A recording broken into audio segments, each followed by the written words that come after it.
What is going on, Crimson City?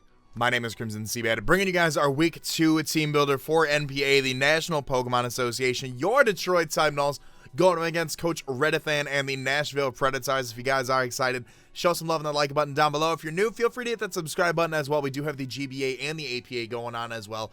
Feel free to check those out. Those will both be in the description of this video, as well as Ethan's channel. Go show some love over there. Talk a little bit about the team that he has right here. It's very, very threatening team, I feel like. Very well put together. You guys see it above me here. Excuse me, still coming out of something right now. He has the Blacephalon. Blacephalon is very hard hitting. It's got that beast boost ability, dual stab with Ghost and Fire.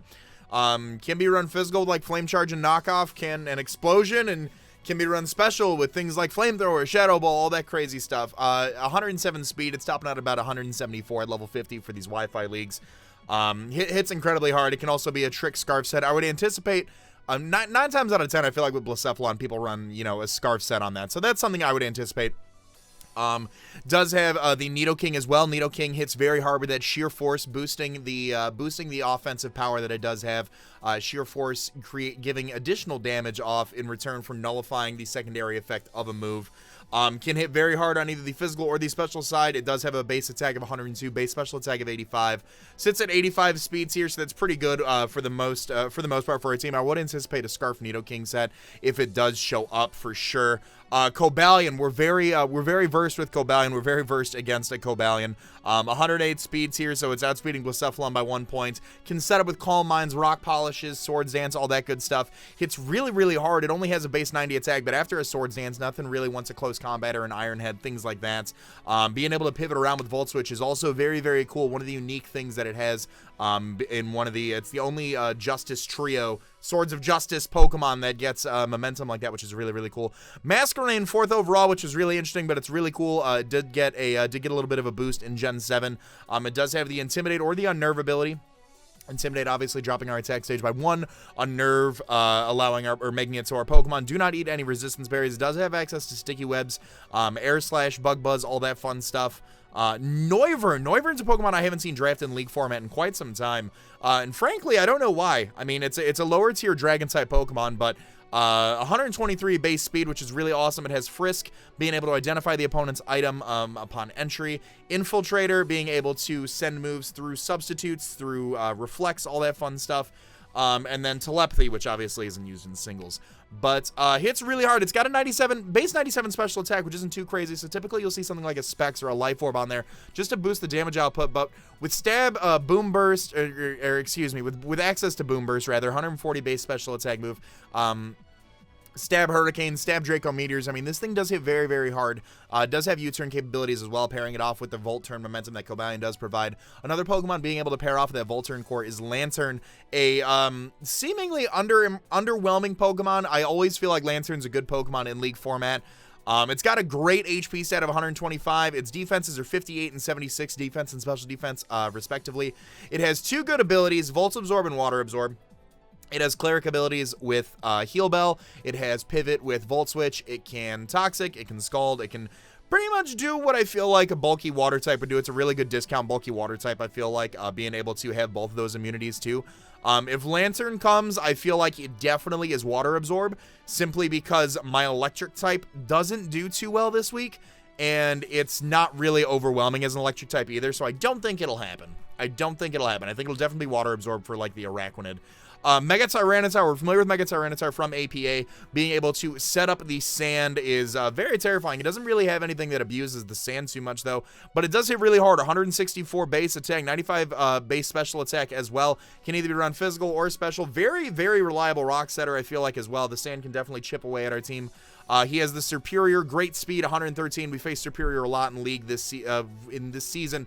I feel like when I say in this season, I mean like in the season of the APA we already faced it, in the season of GBA we already faced it.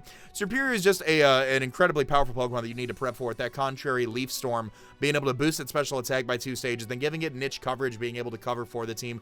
Things like Dragon Pulse, Hidden Power. It can be a Sub-Seed set. It can be a physical set with Coil, Overgrow as its ability as opposed to contrary, and Leaf Blade as well. Klefki, prankster Pokemon, can set screens, can set hazards, Thunder Wave, Magna Rise, all that fun stuff. Klefki is always annoying to deal with. The Masharna is something that I'm very interested to see if bringing. I don't anticipate Masharna coming. Incredible HP stat, 116, 107 special attack. So, I mean, like a Trick Room Masharna for like a late game sweeper coming off that special attack stat is impressive, but I mean, nothing too crazy outside of that. I really can't speak too much on it competitively, so I'm not going, I don't anticipate it coming. We'll see if it does. If it does, we might be in some trouble just because I really don't know too much about it competitively. And then Zangoose, 115 base attack with the Toxic Boost ability. Also has access to immunity. I would anticipate a Toxic Boost set. Having access to Belly Drum now. Having access to Quick Attack is incredible. Being able to boost that attack stat by 6 stages on top of Toxic Boost is incredibly threatening. I'd be interested to see if Zangoose comes. I'm not going to pencil it out, but I'm definitely not going to say it's not going to be coming. Some things to talk about on his team here really quickly. Stealth Rockers, he has the Nidoking, the Cobalion, the Mega Tyranitar. He has Spike Setters in the form of Klefki. He has no Toxic Spike Setters. Nidoking. Nidoking is a Toxic Spike Setter. I apologize. Sticky Webs user in the form of Masquerain if he decides to bring it. He has no Rapid Spinners. He has 4 Defoggers in the form of Masquerain, Noivern, Superior, and Klefki. He has a Heal Beller in the form of Lantern. And that is the team that we are going up against. Very scary team. Very scary team. We'll start a little bit here talking about our team. First up here, Crimson Seabug, the Arachnid, is coming, rocking the leftovers, the Water Bubble ability, Leech Life, Liquidation, Sleep Talk, and Rest, 252 in HP, 4 in attack, 252 in special defense with a Careful Nature. This shrugs off a lot of status that his team could throw around, being able to sleep and rest talk, and outside of like a Stone Edge from it, like, even, like, it's just so bulky. It's just so very bulky. The special threats on his team don't want to take a Leech Life or a Liquidation. That's why I think Lantern will probably come with the Water Absorb ability, just because, you know, things like Nidoking can try to hit this thing pretty hard, but then I turn around and hit it with a Liquidation, you know. Klefki can status this all at once, can do it at once, but I hit it with a Liquidation, so I definitely think that the Lantern could show up. Superior being able to hit us with a Leaf Storm, you know, we do take that pretty well, not after a few boosts, mind you, but we can take a Leaf Storm, and then Leech Life just starts doing incredible damage to it. I really think it's got a good shot this week. I really do feel, though, and like Noivern could show up with Hurricane, but I don't think Noivern's going to come. We do have prep for Noivern, but I do not think Noivern's going to come. This thing is also a great switch into Blacephalon. Like I said, the Nidoking. Cobalion could be a little bit scary if it starts setting up, but just the tremendous bulk that Arachnid has. And Dual Stab is fine this week. Rest and Sleep Talk, being able to get our recovery back outside of the leftovers as well, is also very nice. Next up here, we are bringing the Commander. She is coming with a bit more of an offensive set this week. The Natural Cure ability before Mega Evolution. Dragon Dance, Roost, Refresh, and Body Slam. 244 in HP, 20 in attack, 60 in defense, 76 special defense, 100 speed with a Jolly Nature. Let's talk a little bit about this Mega Altaria here really quickly. If I can... This is set to outspeed at +1. Noivern speed creeping Zebstrika. He does not need to run max speed in Noivern. He only needs to he can use it just to outrun our fastest Pokemon, which is Zebstrika at 184. This is 180. Noivern would hit 185 at +1. This, I believe, hits 186, if I am not mistaken. Yep, 186. This hits 186. So this will speed creep a Noivern speed creeping Zebstrika. Refresh as opposed to Heal Bell. This is meant to kind of 1v1 the Klefki sets. Refresh for the Thunder Waves that it can toss off. Being able to set up in Dragon Dance, it will be really cool. If he decides to try to stall us out with Thunder Waves, Refresh has more PP than Heal Bell. Heal Bell would be nice just for the Sleep Talk or the rest on the Arachnid, but I like Refresh more just in case it becomes a 1v1 situation with the Klefki. We do take Dazzling Gleams, we do take Play Roughs, we do take Iron Heads, we do take Flash Cannons from this thing with our bulk investment. All of those doing less than, or doing under half, so we are able to roost it up after going for Dragon Dance. Body Slam is nice. It does get the Pixelate boost, giving us that extra 20% power. On top of it becoming Stab with Pixelate, and then it does also have the chance to paralyze the opponent for speed control, which is also very nice. After we start setting up, nothing really wants to start doing too much damage to us. We obviously outspeed what I would assume to be the fastest member of his team at +1. At +2, we begin to start outspeeding things with Scarves as well, which is very nice. Even the Cobalion being the Steel type, and Nidoking, you know, they've got, you know, neutral hits on Cobalion, and then even the Nidoking with a 77 base defense doesn't want to start taking body slams after we start boosting, which is really nice. I do think this is good setup for, you know, on things like Klefki, being able to, we can take hits off after we Mega Evolve. We can start taking hits from things like Lantern, no problem. We can take, I believe, Modest Shadow Ball from Blacephalon is a 3-hit KO. I'm going to run that calc here really quickly because someone's going to be like, No, you're wrong, Crimson CBAD. That is not what that does. And I'm going to be like, listen here, Jerry, quit screeching at me. Blacephalon. There's never a custom set in here when I need it. There's never a custom set in here when I need it. So modest, oh, I don't even have a second. I was like, that's a 0%. Oh my goodness. Yes, modest Shadow Ball, excuse me. Yeah, modest Shadow Ball is a guaranteed 3-hit KO. It does 49.7% at most from a max special attack modest Blacephalon. At +1, it is a 2-hit KO, so we are able to toss off a Body Slam. Body Slam is a 3-hit KO unboosted. If we can get off a Dragon Dance, it is a 2-hit KO. Obviously, pairing it with the paralysis and the speed control the Body Slam does provide, we will be able to take on the Blacephalon quite well, I feel like. Next up here, we do have Cortex the Uxie. Cortex coming back this week as a defensive role this time. The leftovers, Stealth Rock, U-Turn, Psychic, and Thunderwave, 244 in HP, 252 max defense, 4 in special attack, defense, special defense, and speed with a bold nature. Psychic is really good to spam against his team. His dark type is Tyranitar, which I really don't see coming all that much.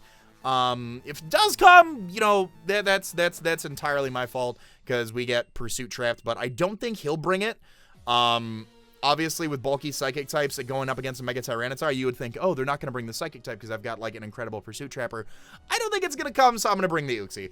Stealth Rocks is really nice against his team, doing 25% to Blacephalon, 50% to Masquerain, and 25% to Noivern. Being able to chip damage on the rest of his team if he is doing a lot of Volt Turn with the core that he's got built into his team is really, really nice.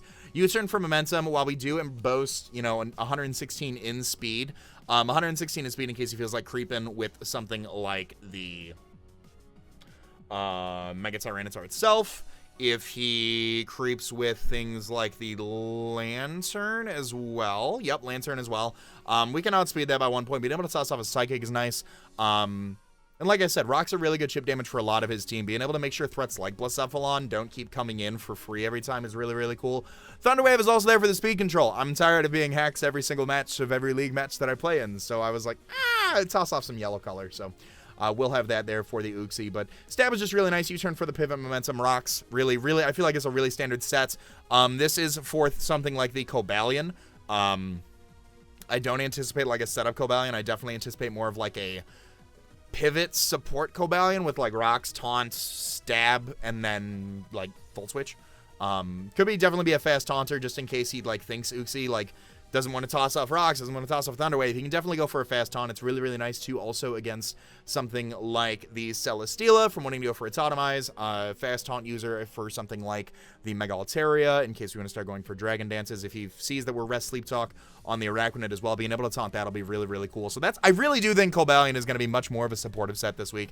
Fingers crossed. Fingers crossed on that one. And then next up here, we are bringing Liftoff again. Liftoff with the weakness policy, Beast Boost, Autotomize, Air Slash, Flash Cannon, Flamethrower, 20 in HP, 4 in defense, 4 in special defense, 228 speed, 252 max attack with a modest nature. After an Autotomize, we are outspeeding. We're hitting 220, and we are, I believe, outspeeding Scarf Nidoking, if I'm not mistaken. I can double check that here really quickly. No, actually, Scarf Nidoking. Scarf Nidoking can't do too much, Jess, unless he's locked into like Flamethrower or Thunderbolt. What were we outspeeding on this? Someone remind me. This is why I take notes. This is why I take notes. This is why I take notes here. Either way, 220. We're outspeeding everything on his team. Very, very easily after this, provided he does not bring Choice Scarfers. Air Slash is really good. Air Slash hits the superior. Air Slash hits, obviously, Blacephalon for neutral. Nidoking for neutral, it's really good. 30% chance to flinch is always cool. Flash Cannon is good for the Klefki as well as Flamethrower, just in case. Flash Cannon is also good for the Mega Tyranitar. Flamethrower for the, gosh diggity darn. Yeah, no, Klefki. Air Slash is definitely hitting the superior pretty hard as well. Once we get the weakness policy off, we can switch in on like a Volt Switch from like a defensive Lantern. That'll put in a lot of damage. Obviously, with our natural bulk, we can take one hit from something. And then go for an Autotomize, start getting our +2 off, start tossing around some Air Slashes, some Flash Cannons, some Flamethrowers, all that good stuff. Hopefully Liftoff puts in a lot of work this week. Liftoff had tremendous potential last week. Obviously the cards just weren't in our favor, so I'm hoping Liftoff does put out the work that I needed to. Next up here, we have Blink the Scrafty making his debut. AV Scrafty with the Intimidate ability. Drain Punch, Knockoff, Super Fang, and Ice Punch. 244 HP, 236 in special defense, and 28 speed with a careful nature. We are outspeeding with this investment. We are outspeeding case he wants to like creep with Masharna, he can, like for an uninvested Scrafty. In case I'm more bulky, he can do that. That's pretty much it, just in case you wanted to run that. Also, Paralyzed Cobalion. Once Cobalion is paralyzed, we can get a Body Slam para off, or if we can get a Thunder Wave off with that, we are outspeeding that as well. Drain Punch is really cool. Drain Punch, obviously, super effective damage on the Cobalion, on the Mega Tyranitar. Knockoff is really good for utility as well, being able to remove leftovers, being able to remove resistance berries, being able to remove potential weakness policies as well. Super Fang is cool. Super Fang doing 50% of the target's total health. If I can't do too much with that, Super Fang will be nice. Ice Punch hits things like the Nidoking, and they're superior for super effective damage as well. Oko is Noivern. Scrafty's got tremendous bulk. Special defense and defense, both of base 115. Boosting that not only by having a lot of HP investment, by also bringing the Assault Vest. We take special hits really well. This is a great switch into Blacephalon. This is a great switch into Special Nidoking. Physical Nidoking with a superpower, not so much, but we can get the Intimidate drop off and take something like that. And Ice Punch does do a lot of damage back in return as well. I really think we've got a good defensive core this week of Araquanid, Uxie, and the Scrafty. Being able to preserve those and keep those healthy. Uxie has the leftovers. That's as much recovery as I could give it. Rest, Sleep, Talk leftovers with the Araquanid, of course. And then Drain Punch for the Scrafty. His only immunity to the fighting, obviously, is the Blacephalon. And we've got knockoff for that. And we take hits from that thing every single day of the week. So I'm not too worried about taking those hits if need be. Outside of that, Drain Punch does get us recovery on everything else. And then last but not least, we are bringing Longlegs, the Hitmonlee, pairing off the offensive core of Mega Altaria, Celesteela, and now Hitmonlee. Longlegs is rocking the Black Belt with the Reckless ability. Knockoff, Rapid Spin, Mach Punch, and High Jump Kick. 12 in HP, 252 attack, 244 in speed with a Jolly nature. We are outspeeding Jolly or Timid Nidoking by 1 point with this. Knockoff, again, is great for the utility. Rapid Spin removes hazards that would otherwise plague Mega Altaria before Mega Evolution, or Araquanid if he does happen to get rocks up, or Toxic Spikes off if need be. Mach Punch is great for the priority. Does a lot of damage to Cobalion and Mega Tyranitar, even the Klefki in situations. Reckless High Jump Kick spam is really awesome. Once the Blacephalon goes down, I mean, Black Belt boosted High Jump Kicks just really start to hurt his team. I really do think that that'll be the case. Being able to bring the Mach Punch too is really cool for something like these Zangoose. In case he feels like going for a belly drum, or in case he feels like going for a return or something, we do carry that priority. Being able to get chip damage off the Cobalion. I do want to bluff this as a Scarf for as long as I possibly can. And then hopefully being able to switch on my moveset will give me a little bit of an advantage. So that is our team. We've definitely gone a little bit overboard on this team builder. Hope you guys have enjoyed. If you guys have, show some love on that like button down below. If you're new, feel free to hit that subscribe button as well. All that being said, I want to remind you guys to be great and do great. I'm going to let this outro bang. I'm going to talk to y'all soon. Later.